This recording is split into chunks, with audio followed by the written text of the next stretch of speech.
Hey, what's good, everybody? It's me, your hero, Benjamin Banks, and you're watching Leveling Up with Benjamin Banks. And joining me from the Leveling Up with Benjamin Banks podcast, as always, is my co-host, Rebellious _ D23. How are you doing today, sir? Ready to save the galaxy, man. Hey, bro, it's time from going from local heroes to global heroes. And today we are reviewing season 2 of Kid Cosmic.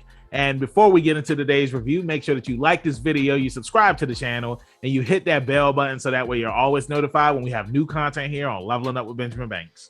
Podcast in the description. You know what I'm saying? And Banks, where is my ring? Where's my stone? Your boy Phantos has them, and we got to get them back. Hey, we got to get them back. Hey, and we found out that there's 13 stones now. Originally, there was only 5, but now there's 13 total. So before, let's go ahead and get into today's review. We already told everybody follow, subscribe, podcast in the description. Let's rock and roll. That's right. So let's go ahead and get into it, man. So, bro, season 1 came out last year. You recommended it to us, and we fell in love with it. And yes, we did. When it was announced that season 2 was coming out, I was hyped. Now, I finished season 2 before you did, and you remember what I told you after I finished watching it? I said, wow, that's all that I have to say. I can't wait to see season 3. It was just, 10 out of 10. That's what I give this season. No question. The action was on point. The story was on point. Yes. I loved everybody's development that we had up here on the show. I like the fact that there were actually some more rings. There were new rings of power that were out there. They added team members. Yeah, we had new team members. You had people from the shop come together and join the team. And Joe, she was the leader of the team. I like how they made Joe the leader of the team from the first season. You know what I'm saying? Because she was the one that knew how to carry herself very well, and she had the leadership abilities that Kid didn't have, because Kid, at the end of the day, he still is a child. But Kid, she's at the perfect age. Exactly. But Kid, he's still good. He got the heart, man. He's got that heart. He has the heart. Yeah, exactly, man. But bro, I just loved all of the references that we got in this. I mentioned Phantos before, who is the main villain of this season. And Phantos, he is clearly inspired off of Thanos. Yeah, and he's a spoof of Thanos. Yeah, he's a spoof of Thanos. And then when he puts on his battle suit, it's a spoof of Galactus. And I was just like, bro, this is just awesome. And it's crazy because in the first season, the Rings of Power, of course, it's an obvious nod to the Green Lantern Corps. And with this season, and now we find out that there's 13, and how Phantos is trying to get all 13 of the Rings of Power. It's very, it's an Easter egg to the Infinity Gauntlet. Yeah. Well, don't forget, too, in season 1, we got this spoof for the Power Rangers at the end too. They came in, what were they called? I can't remember what they were called, but they came in and the Earth Federation. It was something. I know the man on the bike. He was the leader. It was just and he wasn't on this season either. I was looking for him, man. And they did say that he was like a renegade. He was a renegade, the biker in black. Supposed to do that. Yeah, that's what his name was. The biker in black. Yeah, they were the Earth Force Enforcement Force. That's what that's a mouthful. It's a mouthful. It is, no question. But yeah, man, really good season, man. I love that. We saw Joe kind of feel like she had to come into her own, because she was the leader, and we had the alien queen who was kind of manipulating her, but manipulating her in a good way. It was very stronger. Yeah, it was like, is she gaslighting right now, or is she? I thought she was using Joe to get the rings. That's what it came. That's what it felt like too. Not what was happening. That's what it good disguise. Well, I mean, it's like, you got to think, man, it's like she had her reasons for being the way that she did, because pretty much what's going on is Phantos, who is the main villain, he is a huge fan of Erodus, the planet killer.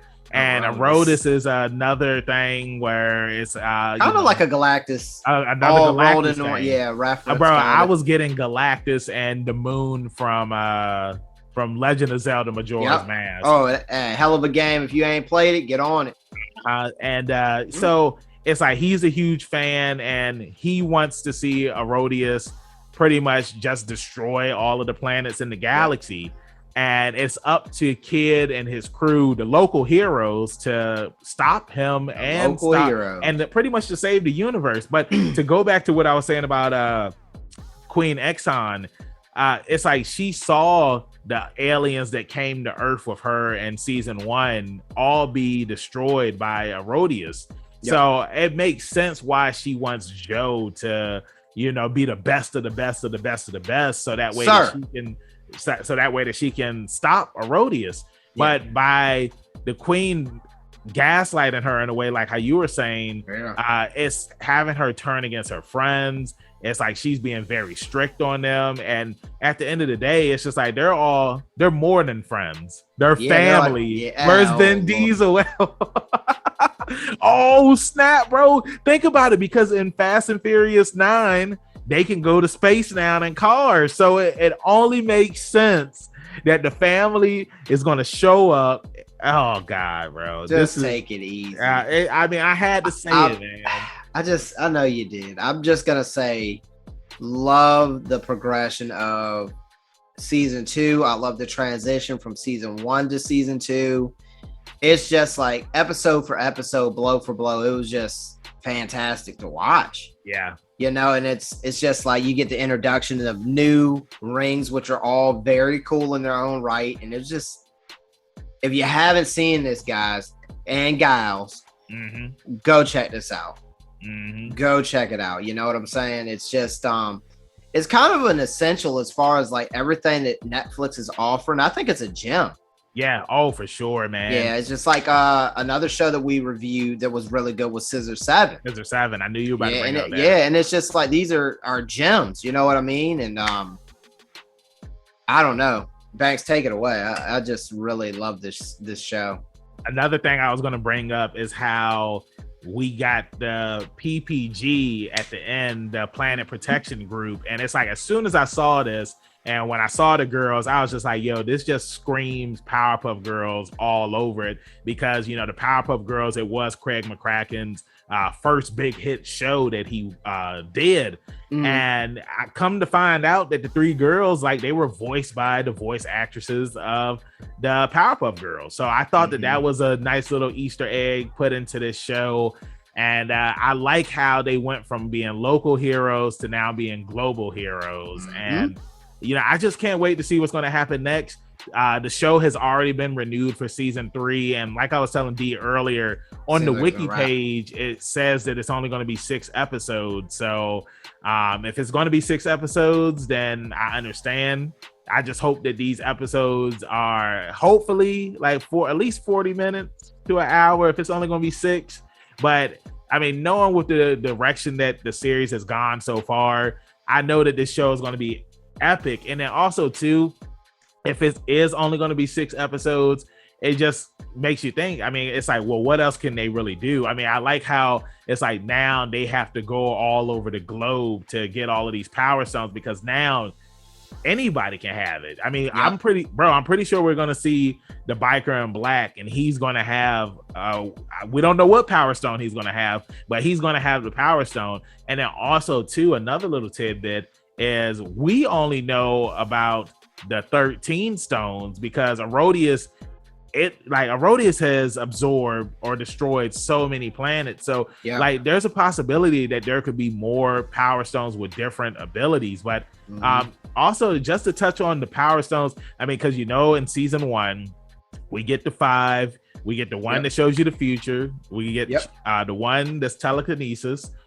We get the one multiplied. You mean Texas Kinesis? Texas Kinesis, and Kid, he finally says it right at the end. And then what was the other one? I think the portal. So now we see the new abilities, bro. Like these new abilities. Of course, the weakest one was slime, but until we see what it can really do. But you had slime, you had stretchy arms, invisibility, multiple arms. The best to me was the damage absorption. Yeah, that was pretty sweet. So, bro, like these new powers, they were all unique. Now, let me ask you this: if you had to choose one of the new powers, what power would you choose? I mean, I kind of feel like you kind of said like your favorite was the damage absorption. Is that what you would choose if you had to? I'm a huge fan of the Flash comic books. Let me go ahead and what I'm saying? Don't put me anywhere near that show anymore. But super speed is just always intriguing to me. But I mean, some of the abilities too, like the forearms, it kind of gave me Ben 10 kind of vibes. I don't know why. I guess it's just stretchy arms and all that stuff, but probably damage absorption. It's definitely the most intriguing of them to me. For me, I would choose invisibility, and the reason why is because you saw when Phantos showed up on at the restaurant, and he had all the rings. He took all of them, man. So am I interrupting something? Came in like Michael. He took them all out, bro. So, I've already said, what I liked about the show. I've already gave it a 10 out of 10. Yep. What are you going to give it for your final rating and final thoughts that you have for this season?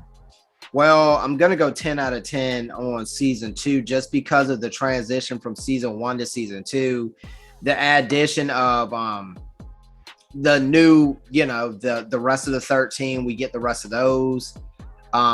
Big fan of Thanos. I know he's a fan, but I'm a fan of his. Fun character. This guy was living in his mom's house. Whenever he get in trouble, he call his mom. She just teleport him out of it. It was just, and then just seeing Joe and Kid and Papa G, Rose, and then we forgot Stones, Fire and Ice. That's right. Yeah, Fire and Ice was because Rose's parents get those. Yeah, they get It's just super fun, man. I love the characters. I wish they would just give me a video game. Come on, come on, Netflix. I feel like there was something else too. Oh yeah, because as we see, Phantos, he's still out there. Oh yes, what I'm saying? Like he teleported them back to Earth. Because he was pissed off after what happened, and then he even tried to destroy the Earth when he sent Herodias to it. So, it's just it's like Phantos. It's like he is a serious villain, but at the same time, he's a mama's boy. But if you make him super mad, then he's gonna do whatever it takes by any means necessary. Whatever it takes. And you saw what he did, because all of the aliens that they ended up meeting at the diner. And that's something else too I wanted to touch on was Flo. It's just like Flo, she was able to make so many people care about her just because of the type of person that she is. She's a very positive woman. She's a good mom, and she only wants the best for Joe. But I understand why Joe feels like that she has so much on her shoulders, because it's like, she works at the restaurant, she's the leader of the team, and it's like so many people expect stuff out of her. And I can understand her, her feeling overwhelmed and whatnot. So but no, Flo, like she was the heart. Flo was she was a sweet character. She was the heart. I love them giving her more to do. I love that. Yeah, because in season 1 she was just a nagging mom, but in this, she was the heart. She was the heart, man. Yeah, when they do when they had the heist and they had to evacuate, I thought that was a big moment for her. Kind of just orchestrating and telling people this is like Joe puts together this plan to steal it, and then she gets talked into them just staying and having a good time, and everything goes straight to hell, basically. And then it was kind of cool to see her mom kind of orchestrate. This is how you orchestrate under pressure. You know what I'm saying? Whereas Joe had it easy, but her mom had to clean up after her still. So I 100% agree, man. So yeah, let us know in the comments what you thought about this season. Did you like it? Did you hate it? Of course you didn't hate it. Of course you did like it. We hope that you gave it a 10 out of 10. If not, a 9 is acceptable. Anything below a 9, and make sure you can see your way on playing it out, I guess. Yeah. Oh God. So D, let them know where they can find you at in social media land. That's gonna be rebellious _D23 Instagram.com. Hey, and Banks, if they need help cleaning up all these scattered gems all over the earth, tell them where they can find you at. You can find me at Hero Benjamin Banks at King Benji _Banks on Twitter and Instagram. You can find me on Facebook at Benjamin Banks. I should be the first person to pop up. If not, then I need to contact Mr. Zuckerberg. Thank you again for watching our review for Kid Cosmic Season 2. Make sure you check out some more of our reviews that we do have here on the channel, along with interviews and reaction videos. Make sure you check out our podcast where we have brand new episodes every Tuesday, and that episode is on YouTube that Friday. Like I always say, keep that pinky up, stay positive. We'll see you next time on Leveling Up with Benjamin Banks. Peace. Thanks again, everybody, for watching another episode of Leveling Up with Benjamin Banks. Make sure you like, follow, subscribe to the channel. Podcast, we got that too. Make sure you give us a thumbs up and hit that bell for further episodes and notifications. Thanks a lot to our patrons. And if you don't mind, join the Patreon. We'll be having new specials coming up soon.